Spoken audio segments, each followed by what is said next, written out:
Hello my dear student, আশা করি তোমরা সকলেই খুব ভালো আছো। আজকে তোমাদের জন্য একটি নতুন ভিডিও নিয়ে চলে এসেছি।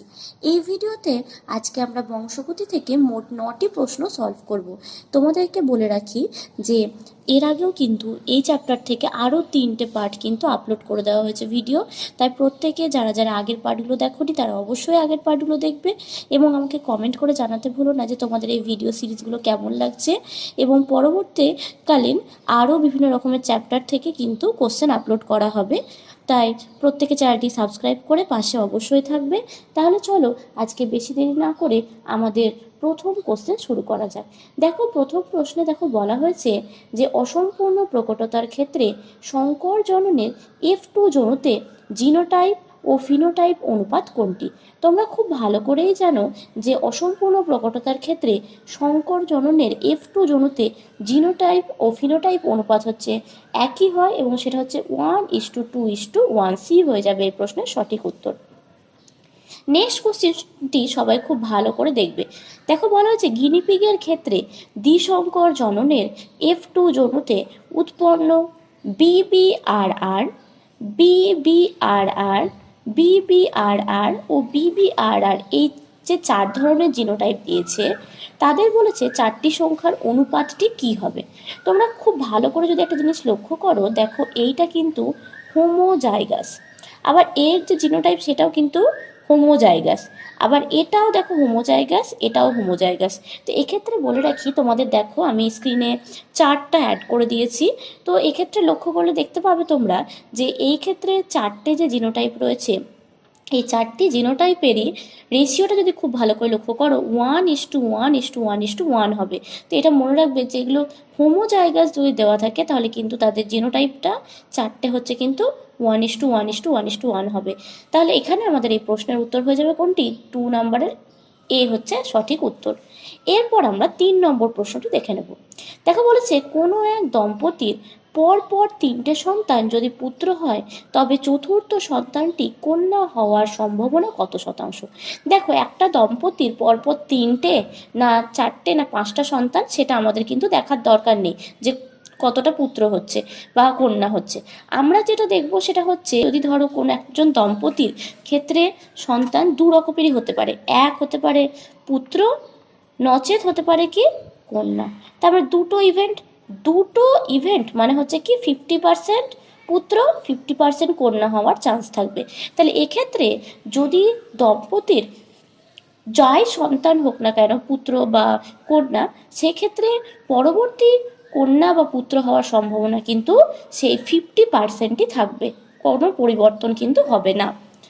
নেক্সট হচ্ছে 4 নম্বর প্রশ্নতে বলা হয়েছে YYRR ও YYRR জিনোটাইপ যুক্ত উদ্ভিদ থেকে প্রাপ্ত গ্যামেটের প্রকারভেদগুলি অনুপাত নির্ধারণ করো। তাহলে দেখো প্রথমে আগে আমরা এখানে লিখে নিই জিনোটাইপটা YYRR। তাহলে এখানে দেখো একটা হচ্ছে হেটেরোজাইগাস, তাই 2n, n এর মান কত? এখানে n এর মান হচ্ছে 1, তাই 2 মানে হচ্ছে 2। অন্যদিকে যদি দেখো YYRR এখানেও কিন্তু একটা হেটেরোজাইগাস, তো সেক্ষেত্রে হচ্ছে 2n, এখানেও 2n এর মান হচ্ছে 1, তাই 2 মানে হচ্ছে এখানেও হচ্ছে 2। তাহলে এদের যে অনুপাত বলেছে কত হবে, তো দেখো 2:1, 4:1, 1:2, এই 3টা কোনোটাই হবে না। তো এখানে অনুপাতটা দাঁড়াবে 2:2, তাহলে 2:2 কাটাকুটি করে নিলে কত হবে? 1:1। তাহলে এই প্রশ্নের সঠিক উত্তর হয়ে যাবে 1:1। ঠিক আছে, এরপর আমরা দেখব 5 নম্বর প্রশ্নটি। কোন ক্রসটিতে F1 যৌনতে লম্বা ও বেটে বৈশিষ্ট্যের অনুপাতটি 1:1 হবে তাই বলা হয়েছে।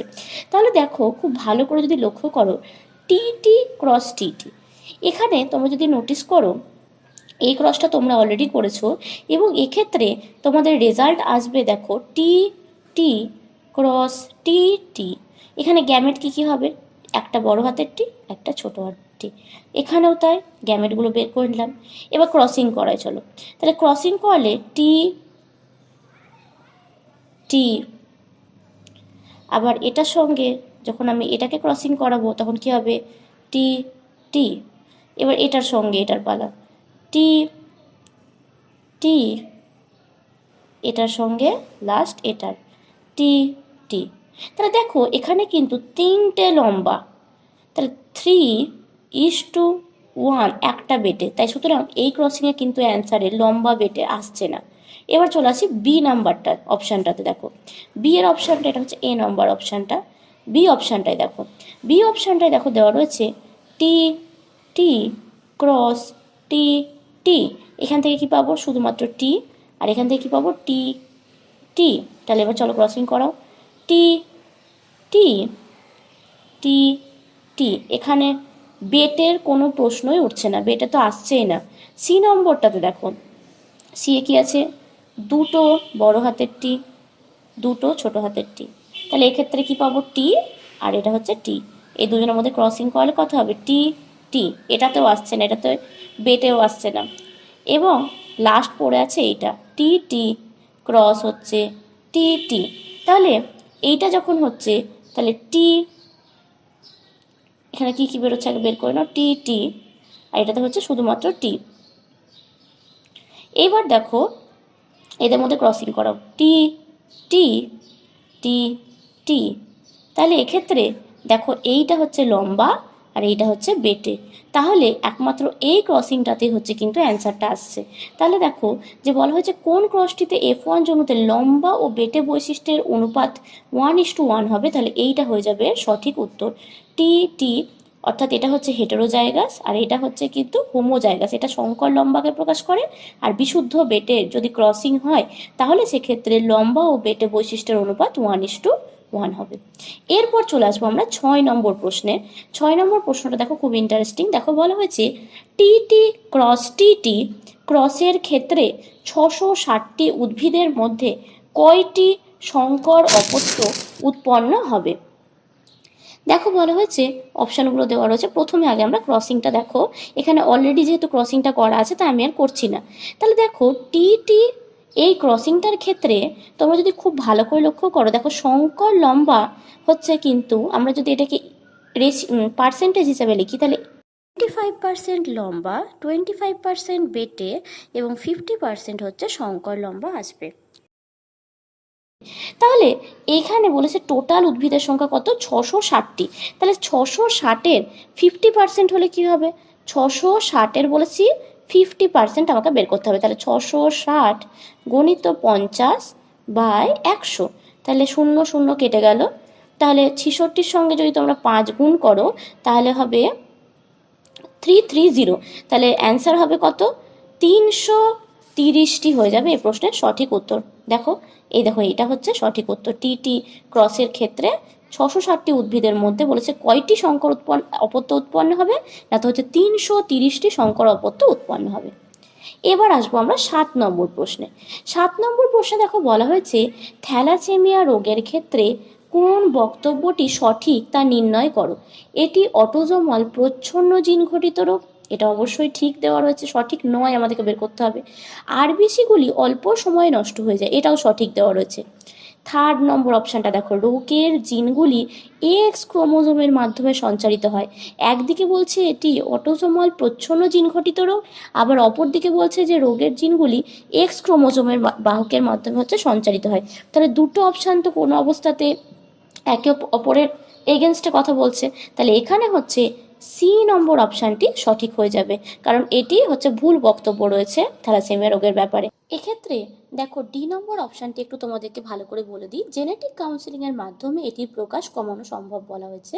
হ্যাঁ অবশ্যই জেনেটিক কাউন্সিলিংয়ের মাধ্যমে এই রোগের প্রকাশ কমানো এই কারণেই সম্ভব, কারণ জেনেটিক কাউন্সিলিংয়ের মাধ্যমে যদি বিবাহের পূর্বে বা বিবাহের পরে যদি বাহক পুরুষ এবং হচ্ছে বাহক স্ত্রী এর মধ্যে যদি বিবাহ কোনোভাবে আটকানো সম্ভব হয়, বা বিবাহের পরেও যদি তারা সন্তান লাভ না করে, সেক্ষেত্রে কিন্তু আমাদের থ্যালাসেমিয়া রোগ কিন্তু কমানো সম্ভব।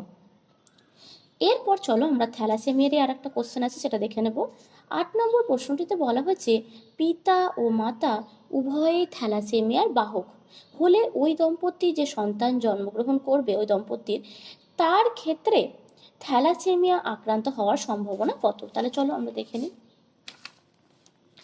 দেখো বলেছে যে পিতা আর মাতা উভয়ে কিন্তু থ্যালাসেমিয়া আমাদের হচ্ছে বাহক। তাহলে দেখো যে আমরা জানি যে থ্যালাসেমিয়া হচ্ছে কিন্তু যে একটি অটোজোমাল হচ্ছে জিন ঘটিত রোগ। তো তাহলে দেখো থ্যালাসেমিয়ার ক্ষেত্রে তোমরা থ্যাল ধরে করবে। থ্যাল এটার মানে হচ্ছে থ্যালাসেমিয়া সৃষ্টিকারী প্রচ্ছন্ন অ্যালিল। আর থ্যাল প্লাস সেটা হচ্ছে কি স্বাভাবিক অ্যালিল।